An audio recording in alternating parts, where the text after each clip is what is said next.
آپ نے فرمایا یہ سورہ حج کے بارے میں کہ اس کو فضیلت دی گئی ہے 2 سجدوں کی وجہ سے۔ غالباً حضرت عمر کا اثر ہوگا، حضرت عمر کا ہے، عمر بن خطاب۔ فضیلت جی سورۃ جی الحج بالکل بسجدۃ۔ یہ انہی کا اثر ہے۔ آج اس سے یہ بھی آپ دیکھیں نا، یہ یعنی صحابہ جو ہیں وہ قرآن پر اور اس کی مختلف صورتوں پر کیسے کن کن پہلوؤں سے غور کر رہے ہیں غور بھی کر رہے ہیں، تو مضمون کے پہلو سے دیکھ رہے ہیں، اس کی فضیلت کے بارے میں نبی صلی اللہ علیہ وسلم سے کوئی حدیث مروی اس پہلو سے دیکھ رہے ہیں۔ اچھا، قرآن میں مختلف جگہوں پر سجدہ کرنے کی ہدایت ہے اور سجدہ تلاوت کا عمل نبی صلی اللہ علیہ وسلم سے منقول ہے، تو یہ بھی ایک یعنی کسی صورت کے لیے باعث فضیلت چیز ہے۔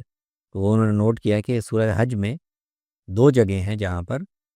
سجدہ کرنے کی تعلیم اور تلقین ہے، اور اس پہ آدمی کو سجدہ کرنا چاہیے۔ اور کسی صورت میں 2 سجدے ایک صورت میں 2 سجدے نہیں جمع نہیں ہیں، تو یہ خاص فضیلت بن گئی سورۃ الحج۔ ایک روایت ہے، اثر ہے عبداللہ بن مسعود کا غالباً، کہ یہ آل و حامیم جو ہے یہ دباج القرآن ہے۔ یہ جو حوامیم یہ 6-7 صورتیں ہیں، اکٹھی ہیں، اس وقت بھی مصحف میں اکٹھی ہیں 40 سے 46 تک، تو یہ دباج القرآن ہے۔ دباج لفظی مطلب ہوتا ہے یعنی ریشم اور اس کی زینت، یہ مطلب خوبصورتی یہ کہ ان کا تعلیم میں زیادہ تر ان میں توحید اور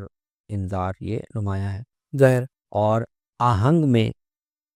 ان کے اندر ایک خاص طرح کی نغمگی ہے، صوتی آہنگ، صوتی آہنگ ہے، نغمگی ہے، اور تو اس پہلو سے وہ گویا قرآن مجید کا ایک سب سے زیادہ صوتی لحاظ سے زیادہ مزین خوبصورت سجی ہوئی عوامی بنی سجی ہوئی۔ اچھا۔ اور ایک جگہ ہے کہ ابن عباس کا اثر ہے کہ وہ کہتے ہیں لباب القرآن، یہ جو الحوامیم ہے یہ لباب القرآن ہے، خلاصہ، اچھا لباب کا لب مطلب لباب جسے ہم لباب کہتے ہیں، خلاصہ ہے قرآن، اس میں بنیادی جو تعلیم ہے توحید کی اور قیامت کی وہ ان میں بیان ہوئی ہے۔ اور نبی صلی اللہ علیہ وسلم کی روایت بھی سامنے آ گئی، آپ نے فرمایا کہ جو کوئی جنت کے باغات میں سے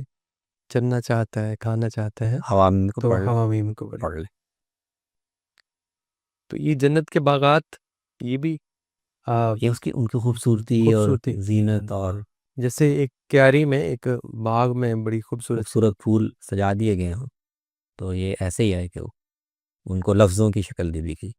یعنی بعض صورتوں کو ان کی صوتی آہنگ، لفظی حسن کے اعتبار سے دیکھا جا رہا ہے، جی، بعض کو مضامین کے اعتبار سے، بعض کو جیسے سورۃ الحج ہے تو قرب الہی، جی خدا کے ہاتھ سجدہ ریز ہونا 2 دفعہ، جی بہت اچھے۔ جیسے صورتیں ہم نے دیکھی، اور بھی بہت ساری روایات ہیں، اسی طرح کچھ آیات کے بارے میں خاص طور پہ ان کی کچھ خاص آیتیں بھی ہیں جو قرآن میں ویسے ہی نمایاں ہو جاتی ہیں، ان کی فضیلت کی چیزیں ہمارے سامنے آتی ہیں۔ مثلاً وہ جو آپ نے بھی ذکر بھی فرمایا کہ سورہ البقرہ کی آخری جو آیات ہیں وہ تو اللہ کے عرش کے نیچے سے خزانے سے آئی ہیں، اس کی خاص طور پہ یہ فضیلت ہیں، اور میرے خیال سے کہیں میں نے یہ بھی پڑھا کہ اللہ کے نبی صلی اللہ علیہ وسلم نے فرمایا کہ اللہ نے خاص طور پہ مجھے عنایت کی اور کسی کو اس یہ عنایت نہیں کی ہے۔